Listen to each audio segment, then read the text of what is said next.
So, you're 20 years old. You're in hospital. You're on a psychiatric ward. And you've been there for 3 years, since you were 17.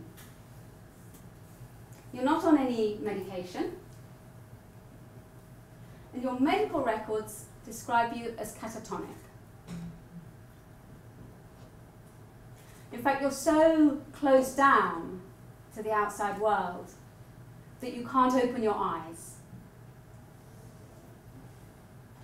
So you shuffle around with your eyes closed and bump into things. Now here's the interesting bit. Your psychiatrist is also a psychotherapist. And every day for the last 3 years, Monday to Friday, you've had a 50-minute session with him.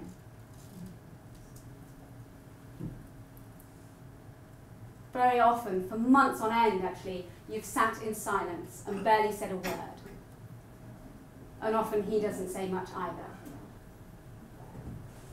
But he has a sense that something very important is happening. Because not once have you missed an appointment, or even been late for one.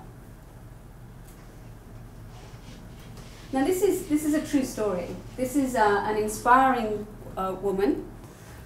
Now, and her doctor, which is the next slide, he must be quite something too, actually, because his name is Daniel Dorman, and he refused to prescribe medication.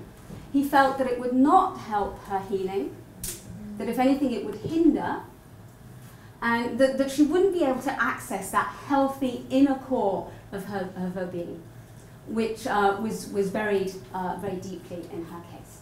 He really had to stand his ground on, against his colleagues. He was accused of misconduct, of not doing his duty, of relieving her suffering. Now his misconduct led to Cathy being able to completely turn her life around. Okay, over a long period of time, because in total she was in hospital for about 7 years and had therapy for that period of time.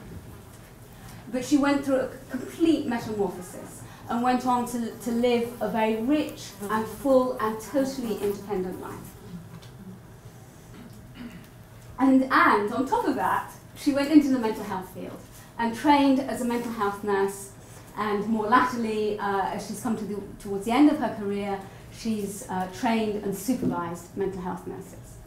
And what an incredible nurse and trainer and supervisor she must be.